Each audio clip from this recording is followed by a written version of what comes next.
Chattanooga, Tennessee, David Tulis.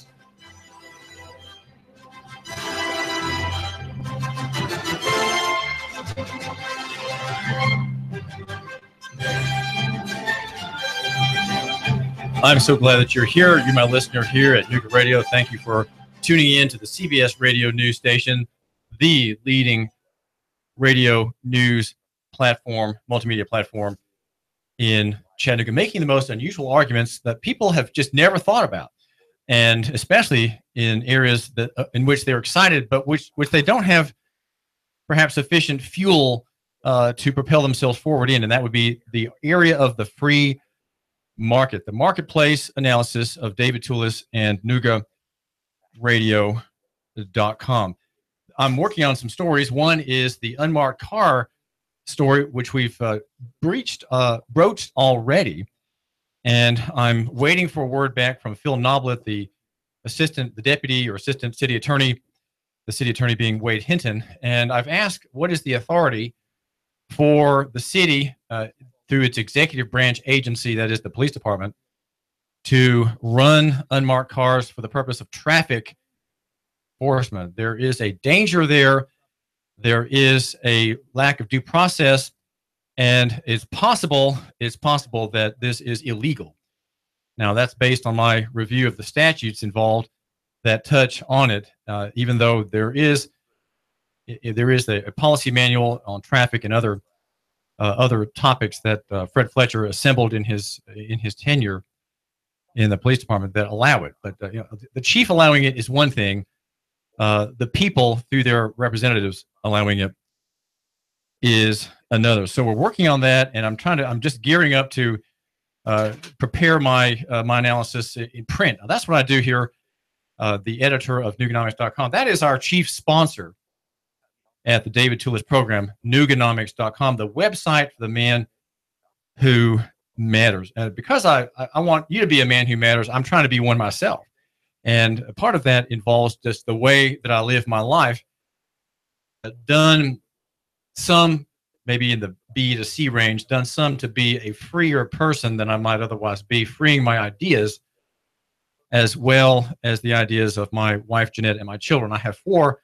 I'm a former newspaper editor. I've worked for 24 years as a copy editor at the Times Free Press, hired by Lee Anderson many years ago, and nearly 25 in the copy desk department of the paper, and handling business news for quite a few years, more than a decade. I think maybe about 15 years after the merger of the old Chattanooga Times, founded by Adolph Ochs, who later went to found the New York Times, and the old News Free Press, I think it was maybe the Free Press, that joined with the News, so the Chattanooga News and the Free Press joined. You have News Free Press, and then in the merger about maybe 16, 17 years ago of the Liberal Times and the Conservative Free Press, there was the Times Free Press. That's what we have now. And I've tried to live a life that exudes confidence in God's grace, and also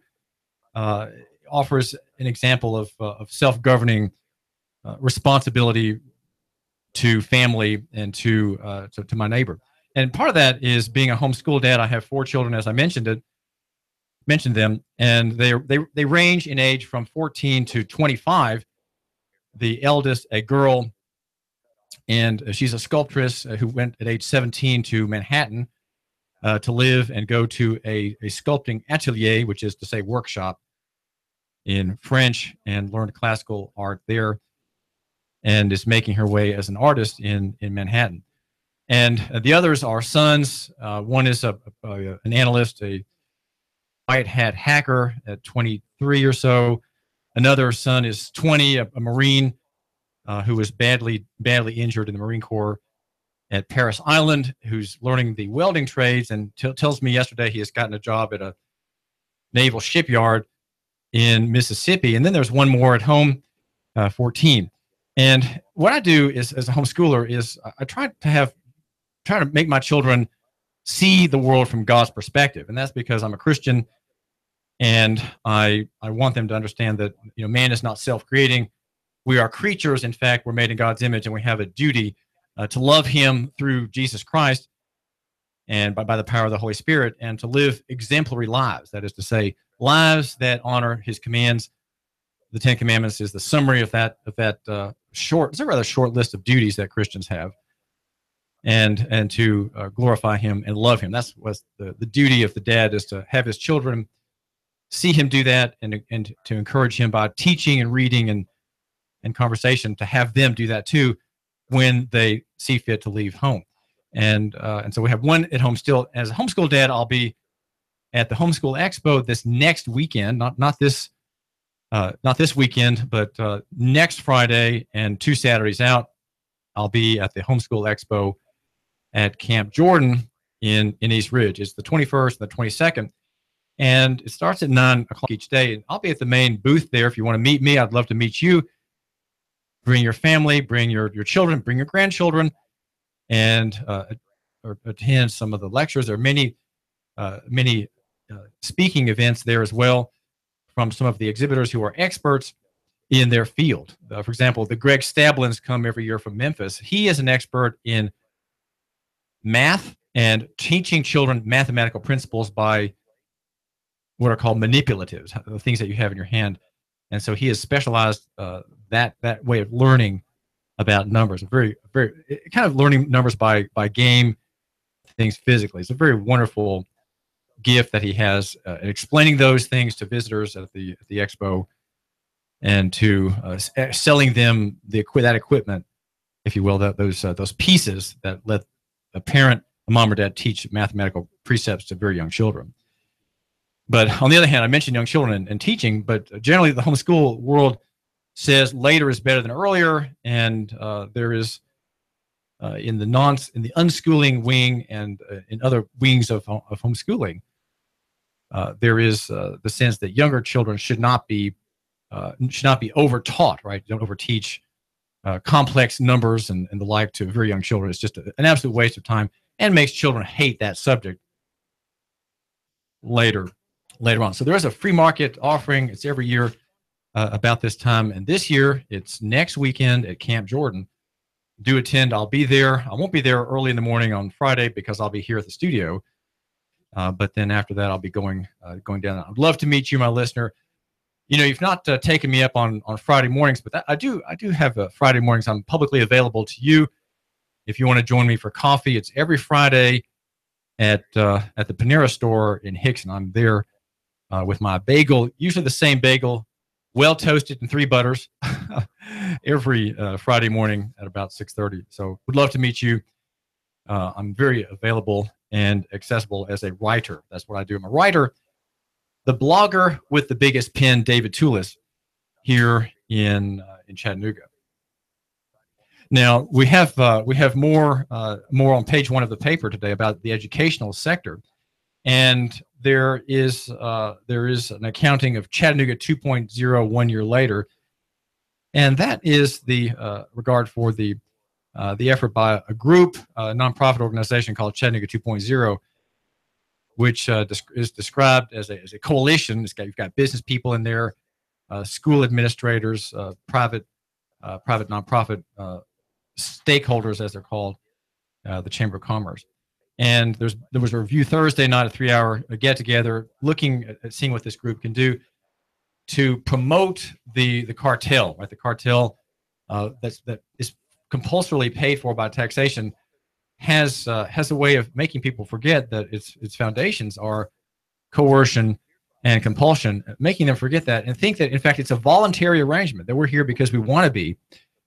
We have this system because we want it to be there.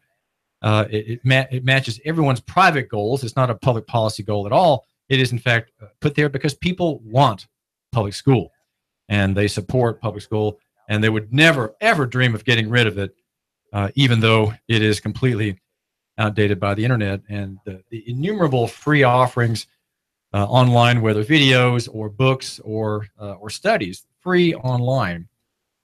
Jared Bigham, who's the coordinator, says, we want to amplify the message for access for all students in our community and accelerate strategies that are already getting results. He's talking about using the use of leverage, of course, which the elites know best how to do. Leverage some bit of money into bringing other people to spend their money for the like purpose. The TFP story says that in the next few months, Chattanooga 2.0 will be launching a venture fund that will strategically distribute money to support select programs aligned with the 10 strategies. That's how millionaires back in the early 1900s and late 1800s got the public school world to follow them by giving, say, free pensions for teachers. That was a great capitalist idea of using leverage. Now, at the end of the story by Kendi Rainwater in the Times Free Press today, there is a kind of infographic that talks about the urgent strategies to transform our future.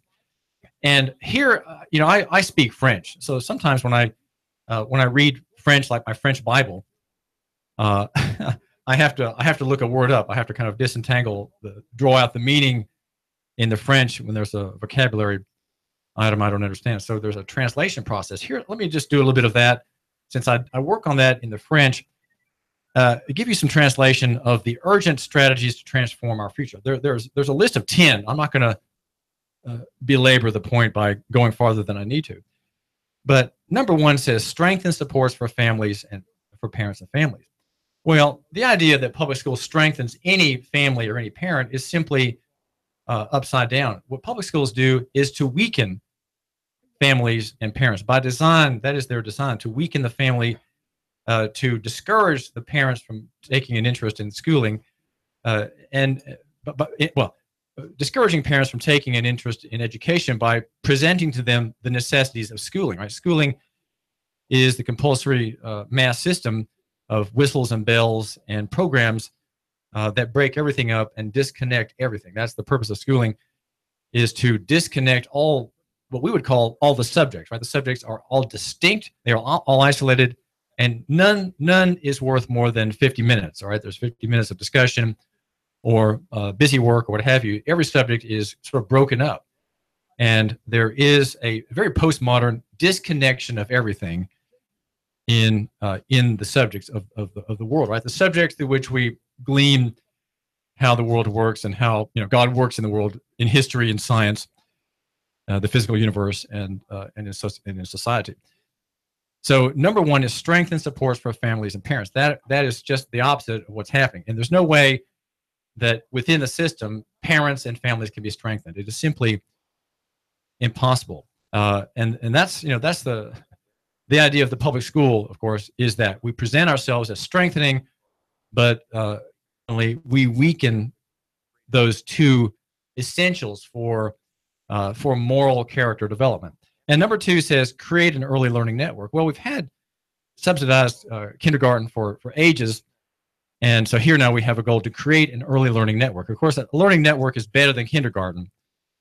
Point 3 is reimagine learning for the 21st century. Well, you can reimagine it only so far, and that is, you can't reimagine it beyond having a cartel, compulsory mass administrative unitary system. And you say, boy, that's an awful lot of words to describe the county schools.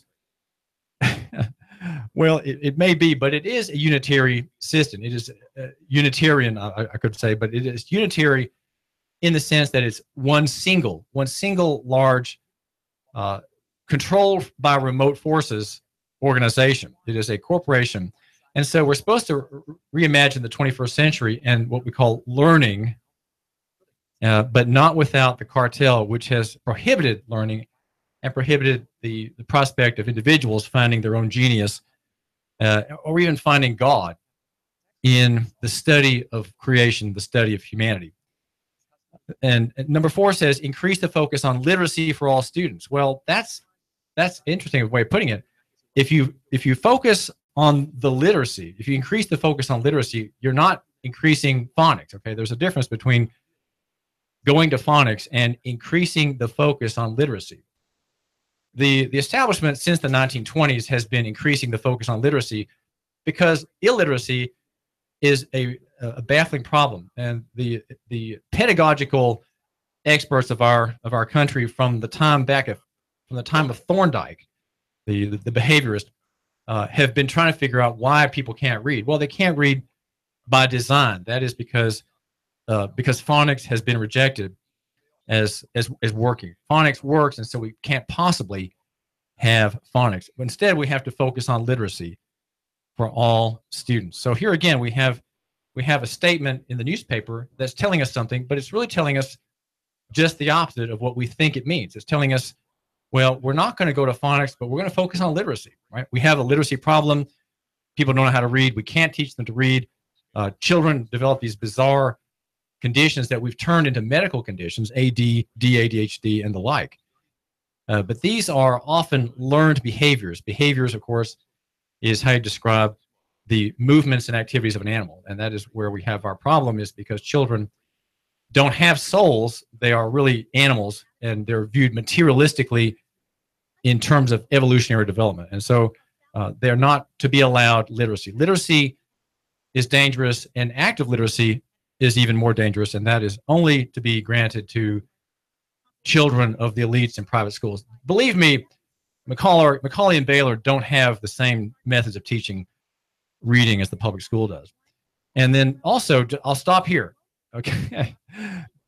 One more, just one more out of 10. Okay, we'll stop here. Support great teachers in every school and classroom.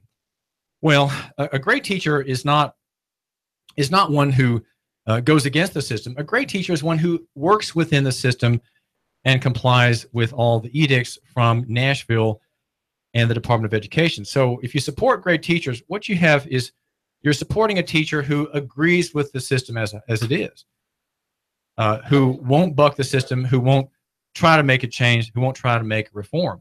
Reform cannot come individually in the classroom. It has to be done systemically. And of course, there cannot be a prospect of reform in public school. It simply cannot happen, and it will not happen.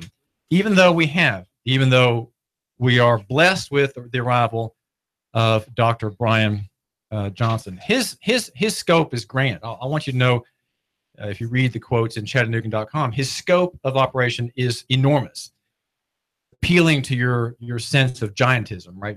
Giantism is what we feel in our minds, in our hearts, when we hear grand sweeping language, and suddenly we don't have to worry about the details anymore. And we don't have to worry about what actually is there. We can just simply look at the goal, right? If we share the same goals and look at everything that is actually happening in terms of those goals, we don't have to realize that things are absolutely broken in the schooling sector. And they're broken because the schooling sector is not the education sector anymore. There is not really education in view. He says, I'm proud to help usher in a new age of learning and look forward to hitting the ground running soon. You know, that sounds fine. That's fine. Okay. He says, I'm humbled and excited about officially becoming a part of the Hamilton County Department of Education. It was clear in my conversations with stakeholders that the community is engaged in public education and supportive of the work that must be done. So the community, hey, you pay your taxes. Hey, I'm proud of you, my listener. You're supportive of the work that must be done.